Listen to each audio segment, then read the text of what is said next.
नमस्कार, स्वागत है आप सभी का न्यूज़ 36 से छत्तीसगढ़ की आवाज़ में। तो आइए खबरों की शुरुआत करते हैं और बात करेंगे कांकेर जिले की। अंतागढ़ से कांग्रेस के बागी निर्दलीय प्रत्याशी अनूप नाग को कांग्रेस पार्टी से निष्कासित किए जाने के बाद उनका दर्द छलका है।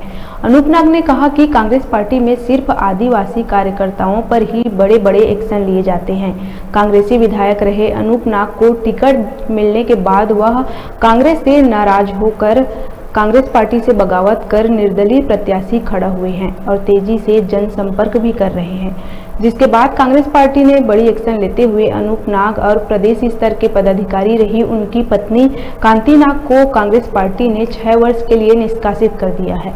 ऐसे में मीडिया से चर्चा करते हुए अनूप नाग ने कई बड़े बयान दिए हैं।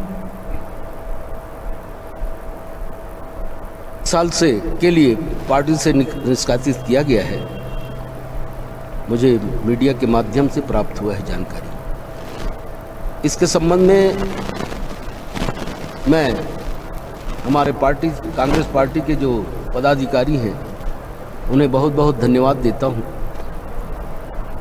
और साथ ही ये कहना चाहता हूं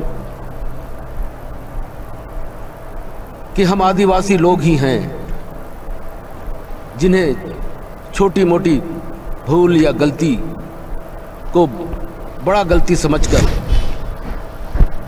हमेशा से होते आया है कि उन्हें सस्पेंड कर दो, लाइन अटैच कर दो, बर्खास्त कर दो, चाहे वो राजनीति के क्षेत्र में हो, चाहे वो शासकीय जीवन में हो।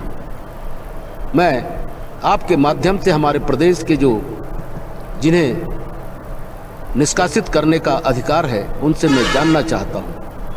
18 के चुनाव में विधानसभा कुरुद, जहां से माननीय अजय चंद्राकर जी भारतीय जनता पार्टी के प्रत्याशी होते हैं, उनके खिलाफ वहां के रहने वाले श्री नीलम चंद्राकर जी, जो कांग्रेस पार्टी के वरिष्ठ एवं जवाबदार पद पर आसीन थे, उनके द्वारा उनके खिलाफ निर्दलीय चुनाव लड़ा गया। क्या उनके खिलाफ कोई कार्रवाई हुई? और आज अभी 23 के चुनाव में उन्हीं की धर्म पत्नी को उसी अजय चंद्राकर के खिलाफ कांग्रेस ने अधिकृत प्रत्याशी बनाया। तो मैं कहना चाहता हूं कि हम सिर्फ आदिवासियों के लिए ही बड़े बड़े एक्शन, दंडात्मक कार्रवाई किए जाते हैं। धमतरी की बात करना चाहता हूं। हमारे साथी आनंद पवार जी, जो कांग्रेस के युवा नेता हैं, पदाधिकारी हैं, उन्होंने कांग्रेस के उम्मीदवार गुरमुख सिंह होरा जी के खिलाफ चुनाव लड़ा और आनंद पवार जी को जितना मत प्राप्त हुआ उसी मार्जिन के चलते धमतरी का श्री गुरमुख सिंह होरा जी को पराजित होना पड़ा। क्या उनके खिलाफ कोई कार्रवाई हुई?